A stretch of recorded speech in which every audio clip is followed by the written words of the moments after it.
Bienvenidas y bienvenidos. Gracias por estar en este programa de nuevo.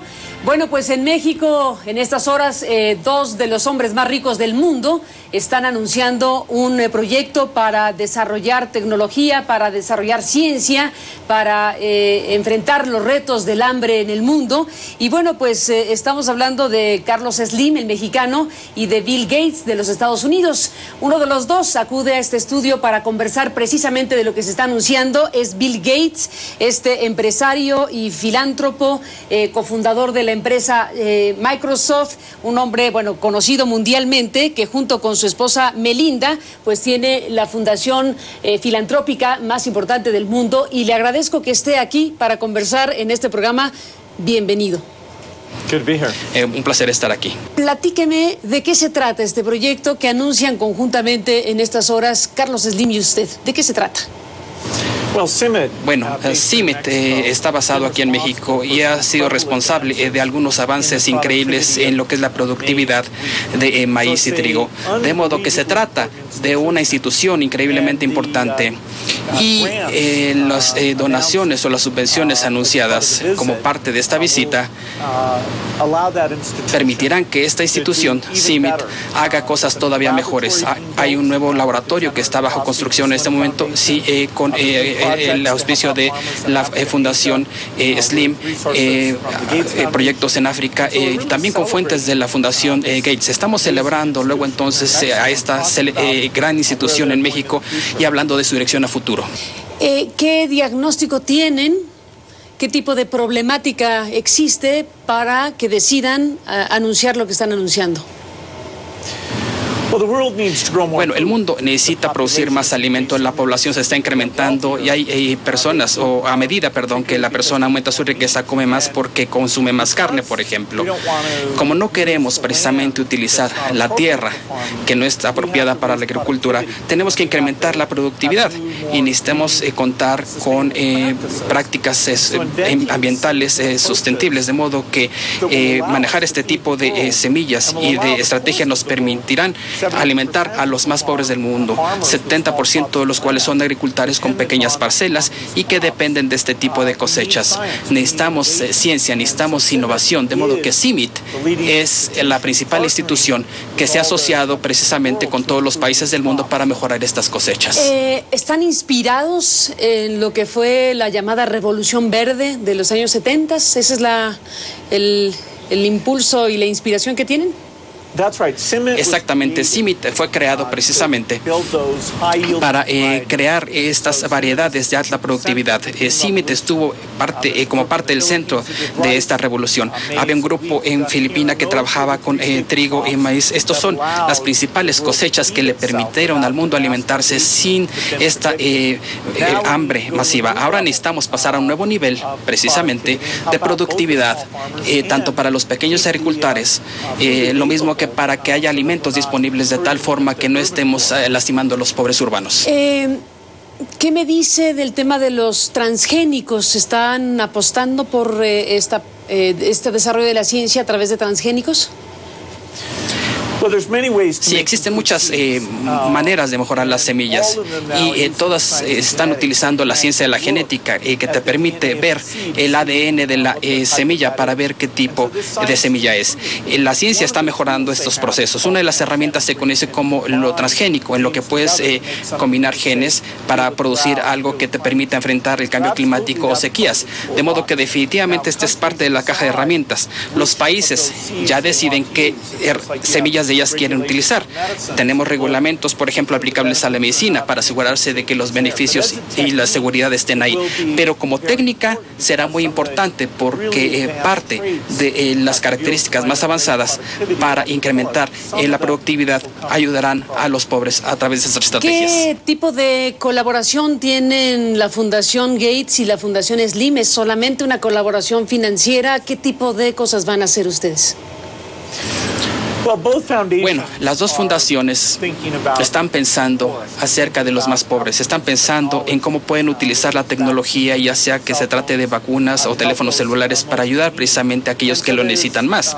De modo que existe un diálogo constante desde hace 5 años en nuevos proyectos para ver en qué áreas nos traslapamos o podemos colaborar. Esta es nuestra primera asociación agrícola. Seguramente habrá más en el sentido, en el campo de la salud. Yo vine a anunciar junto con el señor Smil una iniciativa mesoamericana para ayudar a México y Centroamérica para la salud materno-infantil, sobre todo en los primeros 30 días de vida. Ese es un proyecto muy importante, de modo que creo que verán que como tenemos muchos intereses en común, estaremos haciendo más y más cosas juntos, aun cuando tenemos actividades independientes. ¿Y pretenden ser los líderes del desarrollo agrícola desde la sede en México? Bueno, CIMMYT, regresando a sus inicios en 1966, fue el lugar al que acudía y acude el mundo para todo lo que es liderazgo en materia de trigo y maíz y sus mejoramientos. Sí, tiene muchas asociaciones a nivel mundial, de modo que este tipo de subvenciones ayudan a este papel central. Es fantástico tener este grupo de científicos que están ahí haciendo ese trabajo. El gobierno mexicano también, a través de Masegro, ha apoyado a CIMMYT en este tipo de investigación global y tomando en consideración cómo este entendimiento de este tipo de cosechas puede ayudar a México, porque tenemos el reto de las sequías y de generar más ingresos para las personas. Este es un ejemplo de una asociación de CIMMYT con un país. ¿Cómo van a hacer llegar a los más pobres, a los campesinos más pobres, a los productores, este tipo de tecnología desarrollada? ¿Cuáles mecanismos, además de las instancias gubernamentales, qué piensan hacer? Bueno, mucha de la tecnología tiene que ver con la semilla misma, de modo que estamos hablando de su capacidad, por ejemplo, para crecer con menos agua, su capacidad para soportar altos niveles de calor. Ahora, necesitamos llegar a los agricultores. Masegro, por ejemplo, tiene un departamento de agricultura que está trabajando con CIMMYT para llegar a estos agricultores y les están enseñando lo que se conoce como técnicas de tierra de conservación, preservando los nutrientes en la tierra. Eso, junto con la semilla, te permite necesitar menos irrigación, de modo que es más sostenible y los aspectos económicos son mejores para los agricultores. Hace un momento pregunté sobre los transgénicos. Déjeme regresar al punto. Hay preocupación en México, en particular por el maíz, de contaminación por el desarrollo científico o tecnológico o las nuevas tecnologías para producir más alimentos. ¿Qué le diría usted a quienes en México se preocupan sobre el tema de ese tipo de contaminación producto de la evolución científica? Bueno, ciertamente existen partes de México en las que, como resultado de las técnicas originales del maíz, se han mejorado las cosas de cierta forma. Hay que preservar esas técnicas. CIMMYT, de hecho, tiene un banco de semillas en el que ese tipo de especímenes se mantienen refrigerados y están disponibles. Es un tema serio. De ninguna manera estamos diciendo que en todo el país tienen que estar haciendo lo mismo. De manera particular, en algunas áreas, sin embargo, hay que tener cuidado. Y estos son los científicos que entienden eso mejor. Déjeme hacer una pausa en esta conversación y regresamos en la misma. Volvemos. Regresamos en esta conversación con Bill Gates. En el corte volví a preguntar sobre el tema de los transgénicos y la preocupación que hay sobre lo que puede pasar con los cultivos, con la pureza de los orígenes del maíz y demás cuestiones. ¿Qué me diría de lo que pasa en el mundo con esta discusión acerca del campo, la agricultura, el problema de la contaminación? Hay muchos temas ahí que ustedes seguramente van a tener que enfrentar cuando echen a andar más abiertamente este proyecto para desarrollar ciencia y tecnología para el campo y para la agricultura. Bueno, el punto de la contaminación únicamente surge cuando estás en el país de origen, de modo que la mayor parte de los alimentos que se consumen en México no son alimentos que se originen en México mismo y viceversa. Y existen muy buenas maneras de hacer esta contención. Lo más importante es que necesitamos tener en mente que el clima está empeorando y los pobres necesitan más productividad. De modo que necesitamos utilizar las técnicas que están a nuestro alcance, asegurándose de que sean seguras y de bajo costo. Pero tenemos que utilizar esas técnicas para ayudarle a esos agricultores. De manera particular, si uno se fija en África, donde nunca han tenido los incrementos en productividad de los que hablamos, si queremos evitar el hambre, ahí necesitaremos cosechas mucho más productivas. Es algo bastante factible. Y a la misma forma, de la misma forma manejamos la medicina con el mismo tipo de verificaciones de seguridad. Esto ha sido muy exitoso. El mismo tipo de revisiones serían perfectas en este caso. Hay legislaciones distintas según la región del mundo. Hay lugares en donde es más restrictivo el tipo de experimentación científica que en otros lugares del mundo. ¿México permite más apertura para más audacia científica en materia agrícola? Bueno, los Estados Unidos han sido el lugar en donde, bueno, se ha desarrollado el software de computadora, los chips de computadora, la agricultura, y ahí se le da mucha bienvenida a la ciencia para mejorar la vida. Y ese ha sido un ejemplo que se ha esparcido de manera importante. China ahora está muy agresivo en términos de financiar la ciencia y puede uno ver nuevas compañías que están emergiendo ahí en este sentido. De modo que la ciencia, de manera importante, puede hacer una gran diferencia, pero hay que tener cuidado con las nuevas invenciones. Pero la idea de la importancia de la ciencia y de lo que puede hacer a favor de los pobres, y lo pueden ver, por ejemplo, a través de las vacunas, ese es un fenómeno global. ¿Cuáles son las metas que ustedes se han puesto y cuáles son los tiempos para cumplirlas? Well, CIMMYT has a CIMMYT tiene un plan agresivo en materia de investigación y desarrollo. Tenemos, por ejemplo, una enfermedad que afecta al trigo, que está esparciéndose por todo el mundo. A medida que se están creando instalaciones modernas, la capacidad de afectación de esta enfermedad ha mejorado. De modo que es importante, es maravilloso ver estas nuevas instalaciones, el nuevo talento que se está reclutando. Con el tiempo, van a mejorar cada vez más las semillas, de modo que nuestra fundación ha estado otorgando subvenciones durante mucho tiempo para ellos. Somos de sus principales financiadores, con objetivos para ayudar a Asia, a México, y ellos han hecho un gran trabajo en función de todas las metas que hemos planteado. Supongo que sabe que llama mucho la atención el hecho de que dos de los hombres más ricos del mundo estén pensando en los más pobres del mundo. ¿Qué piensa usted de esta distribución en el mundo de la riqueza tan desigual? Usted es el extremo de los más ricos y acercarse de esta manera a los más pobres, ¿qué significa en términos humanos, en términos económicos, en las diferentes variantes que pueda reflexionar? Yo creo que lo más importante es que a través del progreso estamos mejorando las vidas de las personas en todo el globo, en todo el mundo. Y se requiere, por ejemplo, considerar mediciones tales como los número de niños de menos de 5 años que mueren. En 1990, 12 millones de niños menores de 5 años morían.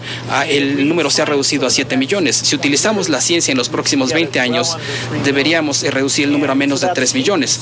De modo que ese es un ejemplo de tomar ciencia que necesita ser financiada por filántropos ricos y por gobiernos para asegurarse de que esté disponible para todos. Las personas más pobres son las más susceptibles a este tipo de enfermedades. De modo que pienso que es fantástico que si has sido exitoso en tu negocio o en tu compañía privada, puedas tomar tu energía, tu talento y tus recursos y aplicarlos para asegurarte de que estas invenciones tengan lugar y lleguen a aquellos que lo necesitan. Yo creo que eso es algo que nuestra fundación y la Fundación Slim tienen en común, esa convicción. Bill Gates ha logrado acumular una enorme, impresionante fortuna, como se sabe. ¿Qué tipo de reflexiones personales tiene un hombre como usted cuando en los últimos años decide desprenderse de una parte de esa inmensa fortuna y logra convencer a algunos otros multimillonarios, pero no a todos? ¿Qué pasa por su cabeza cuando hace eso? Bueno, mi esposa y yo hemos regalado aproximadamente una tercera parte de nuestra fortuna y a lo largo de mi vida donaremos o regalaremos casi el 90% de ella. Para nosotros ha sido un gran placer. Estamos disfrutando el trabajo, disfrutando el conocer a científicos y ver este progreso, y lo compartimos con otras personas exitosas. Lo hemos hecho. Les hemos dicho, ¿sabes qué? Creemos que esto va a ser muy satisfactorio. Cada quien debe escoger sus propias causas. Si tienes causas en común, puedes colaborar. En los Estados Unidos tenemos más de 94 personas que tienen una inmensa riqueza, que hicieron el compromiso de unirse a este esfuerzo filantrópico, y yo creo que hay un gran movimiento a nivel mundial. Es algo... Vaya, si tú crees que de alguna manera debes regresar a la sociedad, entre más temprano empieces a trabajar y participar, mejorarás. Del 100% de la fortuna que ha tenido, ¿cuánto se quedó para usted? He regalado algo más de 30.000 millones de dólares y me quedan algo así como 60.000 millones de dólares, de modo que todavía me queda mucho trabajo por hacer. Pero yo escojo causas que en mi opinión son importantes, como erradicar la poliomielitis, la malaria, la tuberculosis, el VIH, la agricultura es un área importante para nosotros también. Trabajamos en el campo de educación en los Estados Unidos, de modo que hemos escogido, si hemos contratado a expertos. Sí, ahora es mi trabajo de tiempo completo, monitorear estos proyectos y hacer lo mejor que podamos. ¿Ha tratado de convencer a Carlos Slim, el más rico de todos, a que haga algo parecido a lo que usted hace? Bueno, él definitivamente está comprometido y ha participado en actos filantrópicos durante algo de tiempo, y me complace ver que ahora él está dándole atención adicional a esta causa. Estamos muy emocionados acerca de los proyectos que estamos haciendo juntos y esperamos que encontraremos todavía más. Vi que a principio de año escribió usted una carta sobre el tema de la educación. Ha puesto usted la mirada en el tema de la educación. Cuénteme qué piensa hacer, en qué está pensando.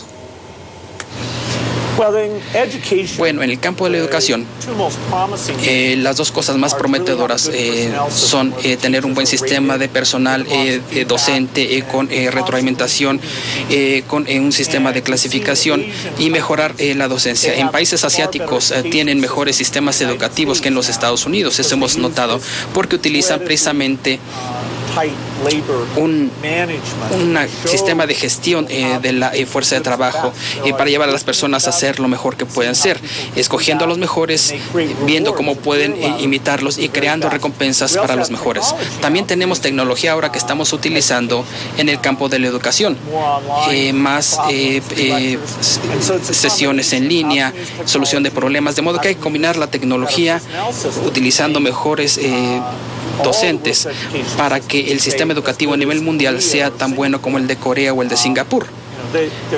Existen muchas posibilidades y mucho margen para mejorar. México, de hecho, no tiene una buena clasificación en lo que respecta a la calidad de su sistema educativo.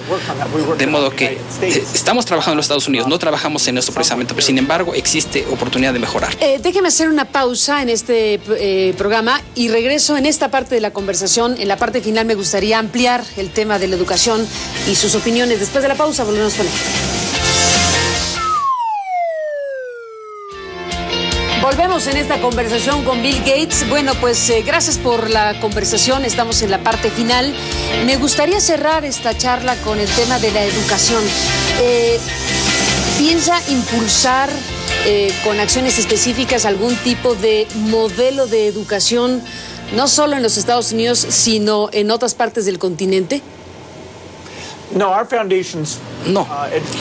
el trabajo educativo de nuestra fundación o fundaciones se enfoca en los Estados Unidos, cómo manejar a los docentes, su sistema de ascenso o de mejoramiento en su carrera, cómo mejorarlos. Por ejemplo, grabamos a los mejores maestros y los ponemos en línea para que la gente pueda comparar sus técnicas. Pero como se trata de un sistema docente y de personal, es algo muy político o con connotaciones políticas. Hace un momento habló del sistema educativo mexicano y no tiene una buena opinión de él. ¿Por qué? bueno, no obtiene un buen lugar en lo que son los sistemas de clasificación. Es un sistema que favorece a los docentes por encima de los estudiantes, en el sentido de capacitación, revisión, hay que asegurarse de que sean buenos maestros. Si lo compara uno eso contra los maestros asiáticos, ellos favorecen a los estudiantes, asegurándose de que los estudiantes, desde luego, los profesores, sean buenos. La idea es mejorar ese aspecto. De modo que lo único que hay que decidir es quién es la prioridad en ese sistema educativo. ¿Tiene alguna opinión sobre qué debe prevalecer en un sistema educativo? ¿Es mejor que esté en manos de la iniciativa privada? ¿Es mejor que esté bajo el régimen del Estado? ¿Es una buena opción que sea combinado? ¿Cuál es su opinión? Bueno, más del 90% de los países predominantemente lo manejan a través del sector gubernamental. De modo que, por ejemplo, estos países asiáticos que tienen tan buenos resultados, Corea, Singapur y China, en estos casos se trata de educación pública de manera predominante. A lo que voy es que puede funcionar. Algunos de los modelos más innovadores en los países nórdicos implican permitir la competencia, es decir, prestadores de servicios privados son parte de la combinación o del sistema. En otras palabras, se puede hacer, pero en la mayoría de los países básicamente son sistemas públicos. Ahora, cuando tienes sistemas públicos débiles, la idea es tener algún margen de experimentación, ya sean escuelas públicas, populares, o vaya, para mostrarle a las personas y experimentar con ellas cómo se puede hacer. En la mayoría de los países se trata de ver que también funciona con el nivel todo un tema, desde luego. Pues se acabó el tiempo y le agradezco mucho la conversación. Gracias a Bill Gates por esta charla. Y bueno, estaremos al pendiente de lo que va a ser esta inauguración del complejo de biociencias de CIMMYT, que es a lo que viene a México. Gracias por conversarlo y hasta la próxima. Thank you. Gracias a Bill Gates y gracias a usted que nos permitió acompañarles en este programa. Pásela bien, lo espero mañana.